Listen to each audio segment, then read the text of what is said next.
Focus, people. Let's stay focused. Yo, for you fans of basketball, the championships are finally here. You know, what up, Supreme Allah? I do read your posts, Supreme. I may not respond to all of them, but I do read your posts. What up, Liz? B25, and all my new subscribers. Um, yeah, so the championship games are here. And you know what? This is a question to all you Cleveland fans. Because a lot of you have been going in on me because I said Cleveland's going to lose. You know, I gave reasons why both teams could lose in the scenarios.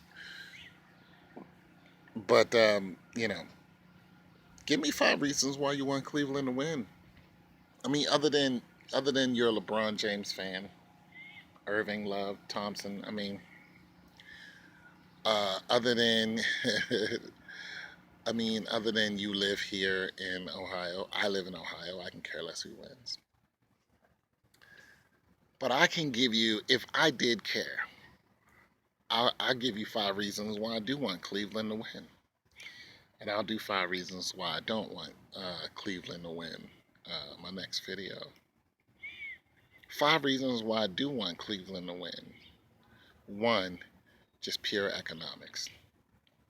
Has nothing to do with my love for basketball, but the money that LeBron James brings here and the money that comes in when you do win a championship, it's an economical game more than anything. So I live in Ohio, so the that's the biggest reason why I want them to win, because it brings more money to your state, brings more money to your city, and that's just the facts. That's just the facts, Jack. You know what I mean? It adds more revenue. It gives you let's put it to you like, okay, there's some places like here, like in Cleveland, there's the Hall of Fame, Football Hall of Fame. You know what I'm saying? You know, it's a cool place. You know, things like, places like that, it adds more money to that, even though it's basketball. It's still, the more money that comes into to the city, the more they can do with places like that. They can add more features and stuff like that, and just they can just do. You can just do a lot more. I mean, you can go to some raggedy cities. You're just like, wow, there's nothing here. Why? Because one, they don't have nothing to really draw them there. There's no, the economics isn't there. There's nobody coming there because there's no draw there. But let them have a winning basketball team and see if that don't change. They'll have all kind of attractions. Has nothing to do with basketball, but the simple fact that people want to live there now. They have pride in living in that place. They want to, they want to associate themselves with them. They want to, even if they don't live there, they're tourists there. So for the economics of it, because I live in Ohio, yeah, that's one of my biggest reasons. Um, Two, I really don't have an issue with LeBron James personally. He's from Akron, I'm from Akron, so to see the hometown boy win, yeah, you know what I'm saying? See him do his thing. Now, Curry's from Akron too, I believe. So, there's that, but still, my family remembers LeBron James very much. Some of my siblings grew up and went to school with him. So, I mean, there's that. You know, uh, I think he's a great businessman. I think he's a great family man. You know what I'm saying? I don't get into any of the dirt. I don't know. I don't investigate the man's life, but from what I see and for what I care to see, you know what I mean? He's a cool dude. I have seen him before at a club, and he shook people's hands. He said, "What's up" to everybody, and he sat in the club, and they was like, "Yo, LeBron James in the house," and it was no big deal. There wasn't a bunch of people who swarmed around him. He was just chilling. Now you got this report that Scottie Pippen and freaking who's that retired dude from the Lakers, Kobe Bryant, was telling kids to get away from him. It was acting all snooty. They didn't want to sign autographs. I'm like, Scottie Pippen, you acting like that? Pippen? Kobe? These fans made you. You didn't see that from LeBron, especially towards kids. Like, what type of, buttholes are you guys? But you didn't see that. LeBron was just chilling, man. So he's still a homeboy to me. That upped his whole respect level to me. You know, it just did. It was like, oh, that's super dope. Three. Get a third reason out there. Three, because Cleveland hadn't had a championship in like 50 years. Then they got one last year, and I truthfully think that LeBron James is going to leave Cleveland. I just do. I think he's going to leave, and it's going to be like he did the last time. It's just going to be a sudden, I'm leaving. There's not going to be any fanfare. There's not going to be a big whoop-de-doo. He's just going to come out and do a press conference and say, look, I got something to tell you guys. You know, I love Cleveland. I appreciate y'all a whole bunch. But I'm going to Milwaukee. Drop the mic and walk out. And who's going to say what? I'm going to Milwaukee. Who's going to say what? There'll be more burning of jerseys, but I think that's just stupid. Like, you burned the jersey and the dude came back to Cleveland. Now you love him again. Get your fair weather behind out of here. Get out of here with that. I'm just saying. I just really think, in for the record, I'm telling you guys right now, LeBron's going to leave Cleveland for maybe a year, get a huge, huge contract. I mean, what is this contract? $23 million right now for like 1 year. He's going to triple that in 1 year. Somebody's going to say, "Yo, LBJ, if you come here," it's going to be something like Mark Cuban. Mark Cuban's going to be like, I tell you what, because he understands economics like nobody's business. Cuban's going to be like, I tell you what, you come out here and play with Dirk for 1 year. I will give you, after taxes, after lawyers' fees, after MVA fees, after every single fee that you got, a cool 100 million 1 year. Why? He just might want that one more win. He's already got one. He's like, I know Dirk is leaving. Dirk is leaving in 3 years. That's it. I want one more championship, and the man who can give it to me, plus the revenue. Oh my God. 1 year, LeBron. Come on out here. Boom. LeBron's like, yo, I'm going to hang out with Cuban. That's what he does. Cuban gives him a solid 100 after fees, after taxes, after everything. So it'd probably have to be like 160. Boom. Lays it right in front of him and Savannah. Him and Savannah, because they both big, you know what I'm saying? As far as business, LeBron ain't making no decisions without Savannah. And Savannah probably look at him and be like, yo, do your thing. She probably wouldn't even say anything.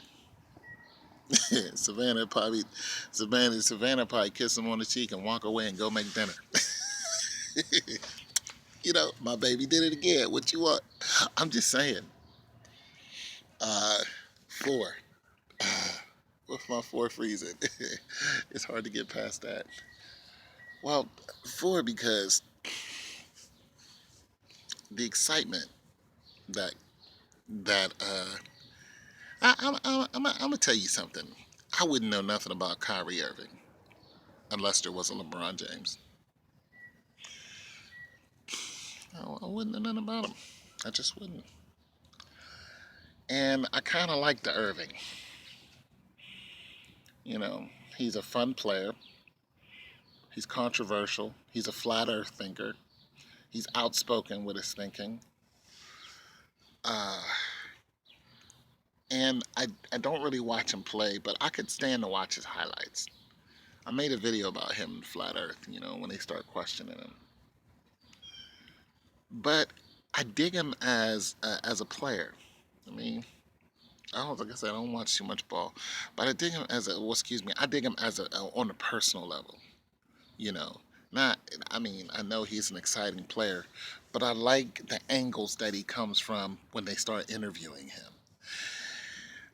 Like, like when they interview, Westbrook and Durant, it seems like a very I don't want to be interviewed type of thing. Seems like a Marshawn Lynch type of thing, but not as extreme. Marshawn Lynch really doesn't like to be interviewed. That's because they made fun of him, and he did what I would have done too. He copped an attitude. He's like, "Oh, you gonna make fun of me? Fine, I won't talk. I won't talk to you." You know. But nonetheless, I can't sit through a Westbrook interview, and I think Supreme Allah sent me one. I watched like 2 seconds of it, and I was like, it was either Westbrook or Durant. I think it's Durant. It just seems like those guys got the biggest chip on their shoulder. You know, you really can't get them to open up about anything. What they say is generic.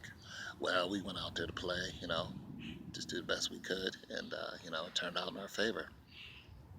Next question. Kyrie Irving, you get this man to talk, he'll talk to you about anything. What do you want to talk about? God, sure. What about it? you know, and I like that. I like somebody who just comes out and just it makes you feel like they're one of you. They could walk right down the street and you could walk up to them and say, "I was thinking about the trickle down theory," and it'd be like, "Ooh, trickle down theory, blah blah blah blah," and then the hypotenuse of and really get into some deep knowledge with you, and start spitting some real deep, and you just walked up to him. Like, that's how I feel about, it might not be true, but that's how I feel about Kyrie. I like anybody who can, any ball player. I don't care what you do. I like anybody who can do that and just kick it with them. I don't like people who are on their high horse. This one reason why I don't really dig Steph Curry, because of that damn camp he got. Charging people ridiculous amounts just to show them how to play back. Man, that disgusts me. All right, so the fifth reason. Let's see, what would the fifth reason be? Well, the fifth reason is more or less a just because. It's like if I had to choose between the two, I have no association with Golden State. I ain't even I didn't even know nothing about them until the last 3 years. Really care less. If I was going to get into, if I was going to emotionally attach myself to any of these teams, it would be Cleveland because I'm from here. But Golden State is so far, literally from me, and so far mentally from me. I have no love for what in the hell they do. You know what I mean? I really don't. I'm not going to watch a single game. I'm probably not even going to watch the highlights. All I'm going to do is read the reports once the games are done, and then I'm going to tell you what you guys already know. I'm going to say, for one, it's going to go all the way up to Game 7. 2, Draymond Green is going to kick people in the nuts, especially LeBron James. He's going to have several personal fouls on LeBron James in order to navigate the game. 3, whoever's playing on Tristan Thompson, I don't know if it's Clay, I don't know, but they're going to have a phenomenal game in Game 4. Game 3 and 4. They're just going to have a phenomenal game, and they're going to outscore Tristan, and people are going to be like, "What's wrong with Tristan?" Nothing. Tristan is doing exactly what he's told to do. Let this person score. And that's what's going to happen. LeBron James is going to get mad about that. Why? Because it's going to make headlines. Headlines means money. More eyeballs means more ad revenues. That's what's going to happen. If Cleveland wins, they're going to win in Game 7. It's going to be, down to the wire. It's not going to be a blowout at all. Steph Curry is going to have a phenomenal game in Game 4. He's going to shoot the lights out in Game 4 and Game 5. As a matter of fact, he might break his own record. As a matter of fact, I can see Steph Curry breaking his own record, his own 3 point record. He's going to break his record in probably in Game 5. Game 6 is going to go to let me see, Game 5. Yeah, let's see, yeah, no, he's going to do it in Game 4, and then he's going to do it in Game 6, and then they'll lose in Game 7. That's my prediction. So Steph Curry is going to be a machine. He's going to turn into exactly what in the hell he really is. He is a machine. He's going to shoot the lights out in Game 4, but he's going to break his record in Game 6. He's going to break his own shooting record in Game 6. It's going to be ridiculous. Why? Because it's going to be hyped after that. It's going to be, will he come back and do it again? It's going to be, how can we stop Steph Curry? LeBron James said you really can't stop him. He's just that good. It's going to be drama. It's going to be a soap opera in Game 7. It's going to be a soap opera before Game 7 starts. It's just going to be hype, and announcers are going to keep repeating the same thing. Well, is Draymond Green playing? Is Tristan Thompson going to come out and play? Is Kevin Love, is he still hurt? Is he going to come out and do whatever? I mean, it's just going to be the same repeated intervals of the same things that keeps happening all season long. Then come down to the wire. And if Cleveland's going to win, because LeBron James is going to say it again. They're going to interview him in Game 6. After Game 6, he's going to say, you know what, we just did the best we could. All we can do is come out tomorrow, and we're going to like the results when we come out, tomorrow. He said that. He said that in Game 6. I'm going to like the results. How you know you're going to like the results if you lose? How are you going to like those results if you lose? This is what he said in Game 6. He's going to do the same thing again. It's your boy Tone 202. The NBA is fixed.